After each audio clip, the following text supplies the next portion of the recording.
قل لا اقول لكم عندي خزائن الله ولا اعلم الغيب ولا اقول لكم اني ملك ان اتبع الا ما يوحى الي قل هل يستوي الاعمى والبصير افلا تتفكرون صدق اللہ العظیم۔ اے نبی ان سے کہہ دیجئے میں تم سے یہ نہیں کہتا کہ میرے اختیار میں ہیں اللہ کے خزانے، تم مجھ سے کہتے ہو یہ دکھاؤ یہ دکھاؤ یہ دکھاؤ، میں نے کب دعویٰ کیا ہے کہ میرا اختیار ہے؟ کسی شخص سے مطالبہ کیا جانا چاہیے اس کے دعوے کے مطابق۔ میں نے الوہیت میں داخل ہونے کا کب دعویٰ کیا؟ میں نے تو دعویٰ کیا ہے کہ میں اللہ کا ایک بندہ ہوں، عام انسان ہوں، بشر ہوں، مجھ پر وحی آئی ہے، مجھے مامور کیا گیا ہے کہ تمہیں متنبہ کر دوں، وہ کام میں کر رہا ہوں۔ لا اقول لکم عندی خزائن اللہ، میں تو نہیں کہتا کہ میرے پاس کوئی اللہ کے خزانے ہیں، میرے اختیار میں ہیں۔ ولا اعلم الغیب، نہ میں نے یہ دعویٰ کیا ہے کہ غیب کا علم مجھے حاصل ہے۔ ولا اقول لکم انی ملک، نہ میں نے تم سے کبھی یہ کہا ہے یا کہتا ہوں کہ میں فرشتہ ہوں۔ ان اتبع الا ما یوحی الی، میں تو بس اتباع کر رہا ہوں اس شے کی کہ جو مجھے طرف وحی کی جا رہی ہے۔ قل هل يستوي الاعمى والبصير، کہیے تو پھر اب برابر ہو جائیں گے دیکھنے والے اور اندھے؟ افلا تتفکرون، تو کیا تم تفکر نہیں کرتے، غور و فکر سے کام نہیں لیتے؟ وانذر به، اب پھر یہاں به پر زور دے رہا ہوں میں، اے نبی اس قرآن کے ذریعے سے خبردار کر دیجئے، آپ کا کام انذار ہے، تبشیر ہے۔ اوپر آ چکا ہے وما نرسل المرسلین الا مبشرین، پہلے آ چکا ہے اوحی الی ھذا القرآن لانذرکم بہ ومن بلغ، یہاں پھر آیا وانذر بہ الذین یخافون ان یحشروا الی ربہم، خبردار کر دیجئے اس کے ذریعے سے ان لوگوں کو کہ جنہیں واقعتاً کچھ خوف ہے کہ وہ اپنے رب کی طرف لے جائے جائیں گے۔ جیسا کہ میں نے آپ کو بتایا تھا کہ ان میں بھی بہت کم لوگ تھے کہ جو بعث بعد الموت کے منکر تھے، وہ یہ کہتے تھے کہ ہاں ہے، قیامت ہے، اٹھیں گے، اپنے رب کے پاس جائیں گے، لیکن وہاں ہمارے چھڑانے والے ہیں، وہ ہمیں بچا لیں گے۔ وانذر به الذین یخافون ان یحشروا الی ربہم لیس لہم من دونہ ولی ولا شفیع، ان کے لیے کوئی نہیں ہوگا اللہ کے سوا، نہ کوئی حمایتی نہ سفارش کرنے والا۔ اپنی ان مغالطوں کو رفع کر لیں، ان غلط فہمیوں کو رفع کر لیں۔ لعلہم یتقون، شاید کہ ان میں تقوی پیدا ہو جائے، شاید کہ وہ ڈر جائیں، شاید کہ خوف پیدا ہو جائے۔ ولا تطرد الذین یدعون ربہم بالغداۃ والعشی یریدون، مریم کو الہام ہوا وہ نبی نہیں تھی، حضرت موسیٰ کی والدہ کو الہام ہوا وہ نبی نہیں تھی، تو پرانی امتوں میں محدث بھی ہوا کرتے تھے انبیاء کے علاوہ، جن کے دلوں میں اللہ تعالیٰ غیب کی خبریں ڈال دیتا تھا، الہام ڈال دیتا تھا۔ اور میری امت میں اگر کوئی محدث ہوتا تو سیدنا عمر ہوتے، وہ بھی نہیں ہے اگر ہوتا تو، اور وہ کیوں نہیں ہے؟ وہ صحیح بخاری میں اگلی 5ویں نمبر پہ حدیث، صحیح بخاری کتاب الشہادات میں موجود ہے۔ سیدنا عمر کہتے ہیں رضی اللہ تعالیٰ عنہ، جب تک نبی صلی اللہ علیہ وسلم ہم میں موجود تھے، ہم سے کوئی بندہ غلط بیانی کرتا تھا، اللہ وحی کے ذریعے ہمیں بتا دیا کرتا تھا۔ جب سے آپ صلی اللہ علیہ وسلم دنیا سے تشریف لے گئے، اب ہمیں نہیں پتا کہ لوگوں کے دلوں میں کیا ہے، ہم ان کی ظاہری شکل و صورت پہ ہی فیصلہ کرتے ہیں۔ تو اگر سیدنا عمر کو کسی کے دل کا حال نہیں پتا تو کسی بزرگ کو بھی نہیں پتا۔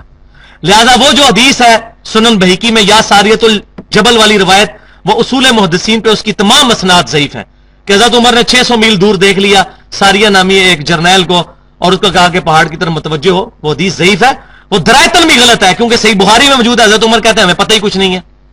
اور یہ بھی نہیں کہا جا سکتا کہ اللہ تعالیٰ جب چاہے دکھا دے، تو پھر تو مسئلہ ہی حل ہو گیا۔ جو لوگ کہتے ہیں یا علی مدد اور سیدنا علی کو مشکل کشائی کے لیے پکارتے ہیں، وہ بھی تو یہی کہتے ہیں اللہ کی اطاعت سے کرتے ہیں، اللہ کی اطاعت کے بغیر تو کوئی بھی نہیں کوئی چیز مانتا۔ تو اللہ کی اطاعت سے وہی چیزیں مانی جائیں گی جو کتاب و سنت میں آئی ہیں، یہ بات یاد رکھیں۔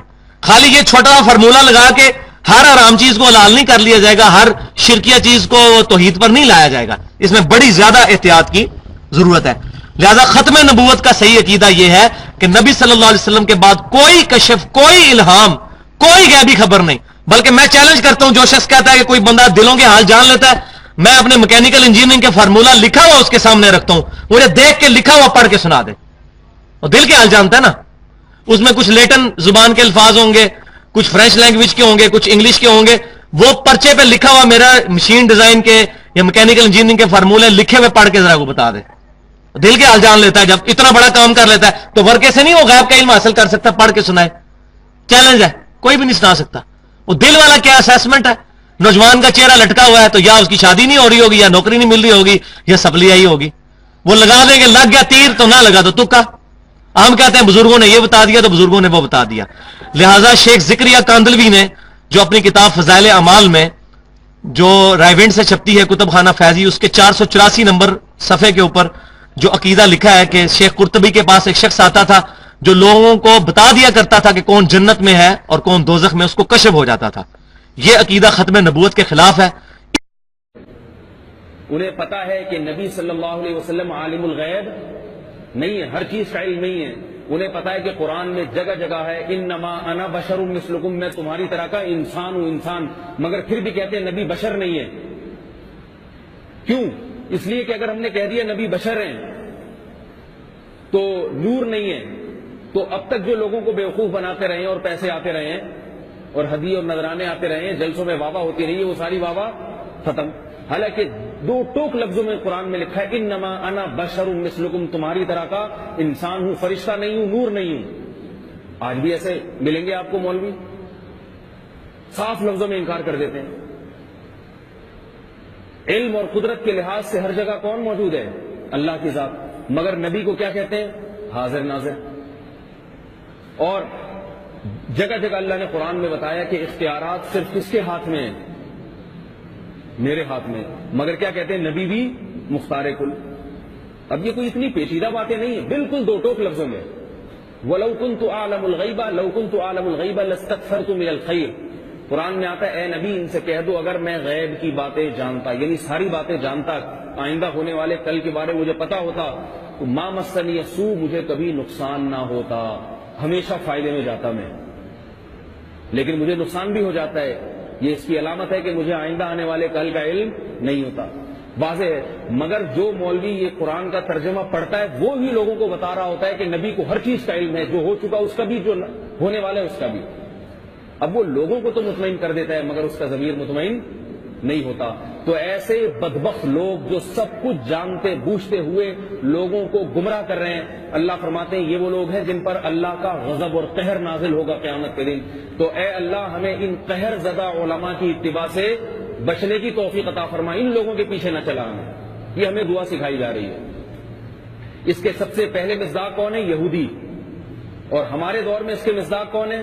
سارے باطل فرقے جو اصل حقیقت کو جانتے ہیں مگر کوئی اپنے فرقے کی حفاظت کے لیے، کوئی اپنی چودراہٹ کی حفاظت کے لیے، کوئی دولت کے لیے قرآن کی آیتوں کو غلط ملت کر کے لوگوں کے سامنے بیان کرتے ہیں. تو تمام کے تمام لوگ اس میں داخل ہیں. تو بتایا جا رہا ہے اللہ صدیقین کا راستہ چاہیے، اہل حق علماء کا راستہ چاہیے، اہل باطل علماء کا راستہ نہیں چاہیے. یہاں تک بات سمجھ میں آ گئی. اگلا لفظ حضرت عثمان غنی رضی اللہ تعالیٰ عنہ کی ابھی شہادت نہیں ہوئی، رسول نے اس کو پہلے شہید کا رتبہ دے دیا. حضرت عثمان غنی فرماتے ہیں کہ نبی کریم صلی اللہ تعالیٰ علیہ وسلم نے حضرت عثمان غنی رضی اللہ تعالیٰ عنہ کو شہید کہا. حضرت رسول کریم صلی اللہ علیہ وسلم کے ساتھ ابو بکر صدیق بھی ہے، عمر فاروق بھی ہے، حضرت عثمان غنی بھی ہے. کوہ صغیر پر چڑھ رہے ہیں، یہ مکہ میں ایک پہاڑ ہے، اس پر چڑھ رہے ہیں. پہاڑ ہلنے لگا، جھومنے لگا، تھر تھرانے لگا، کانپنے لگا، جیسے کوئی زلزلے کے وقت زمین ہلتا ہے، چرچراتا ہے، کانپتا ہے. حضور نے اس پہاڑ پر اپنی زور سے ایڑی مار کر کہا اسکت یا زبیر فإن علیک نبی وصدیق وشہیدان. اے زبیر ٹھہر جا، تجھ پر اللہ کا نبی سوار ہے، تجھ پر اللہ کا نبی سوار ہے، تجھ پر ایک صدیق ہے، تجھ پر 2 شہید ہیں. عمر فاروق بھی ابھی شہادت کے مقام پر فائز نہیں، عثمان غنی بھی شہادت کے مقام پر فائز نہیں. حضور نے اپنی ذات کو نبی کہہ کر اسے متنبع کیا، ابو بکر صدیق کو صدیق کہہ کر اسے متنبع کیا، عمر اور عثمان کو شہید کہہ کر اسے خبردار کیا. اتنے اولو العزم شخصیات تیرے اوپر چڑھے ہوئے ہیں، یہ تو اللہ رب العالمین کی رحمت اور نعمت ہے تجھ پر. تجھے اللہ تعالیٰ جل شانہ نے ان مقدس شخصیتوں کے قدموں سے جو ہے سرشار فرمایا ہے، عزت بڑھائی ہے. علماء کہتے ہیں کہ یہ پہاڑ کی غصے کی وجہ سے نہیں تھرتھرا رہا تھا، یہ پہاڑ خوشی میں جھومنے لگا، اتنا خوش ہو گیا کہ مجھ پر اللہ کا نبی ہے، مجھ پر صدیق ہے، مجھ پر شہید ہیں، یہ جب خوشی سے جھومنے لگا تو اس جھومنے سے پتھر گرنے لگے، رسول کریم صلی اللہ علیہ وسلم اس کو اس طرح جھومنے سے روکا۔ جب اللہ کا نبی کسی پہاڑ پر قدم رکھ دے تو پہاڑ بھی خوشی میں رقص کرنے لگتا ہے، جھومنے لگتا ہے۔ وہ کتنے خوش نصیب لوگ ہیں جن کو رسول کریم صلی اللہ علیہ وسلم کی صحبت میسر ہوئی، جن کو نبی اکرم صلی اللہ علیہ وسلم نے نوازا، وہ حضرت عثمان غنی رضی اللہ عنہ۔ مسلم سے عمومی شعبان کی فضیلتیں بیان ہو چکی، اب صحیح سیاہ ستہ کی معتبر کی کتاب جامع ترمذی، سنن ترمذی، اس کی طرف آ رہے ہیں۔ اس کا باب 39۔ اب وہ لوگ اس پر توجہ کریں جن کا یہ خیال ہے کہ شب برات کا اور 15 شب شعبان کا کوئی وجود، کوئی حقیقت اور کوئی فضیلت اور کوئی تخصیص نہیں ہے۔ انہیں چاہیے کہ کتب حدیث کھول کے پڑھیں، یہ اساتذہ کے پاس، شیوخ کے پاس زانو تلمذ طے کریں قبل اس کے کہ وہ جھوٹے فتوے جاری کریں جہالت پر مبنی۔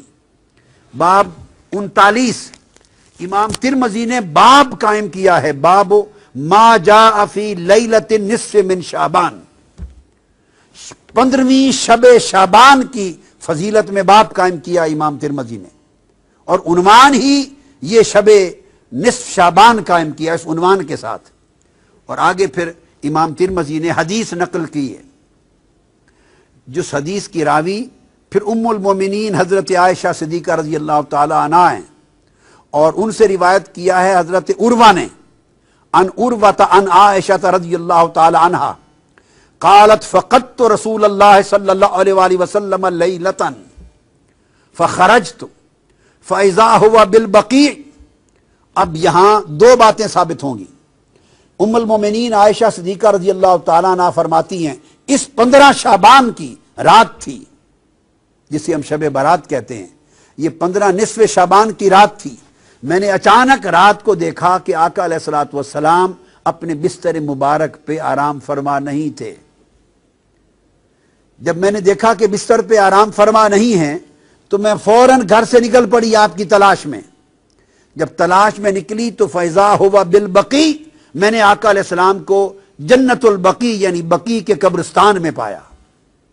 یہاں سے دو باتیں ثابت ہوئیں، ایک امام ترمذی کا 15 شعبان کی شب کے عنوان سے پورا باب قائم کرنا، اور سیدہ عائشہ صدیقہ رضی اللہ تعالی عنہا سے آقا علیہ السلام کی اس سنت کو روایت کرنا کہ 15 شعبان کی شب اٹھ کر عبادت کرنا آقا علیہ السلام کی سنت تھا بطور خاص۔ اور صرف عبادت نہیں، اس شب آقا علیہ السلام قبرستان تشریف لے گئے، جنت البقیع میں تشریف لے گئے، تو دو سنتیں ثابت ہوئی۔ بعض لوگ اس مغالطے میں بھی مبتلا ہیں، اور میں نے پڑھا ہے بعض اخبارات میں، بعض لوگوں نے کہہ دیا کہ قبرستان جانا اور فاتحہ کرنا بھی اس رات میں کہیں ثابت نہیں ہے۔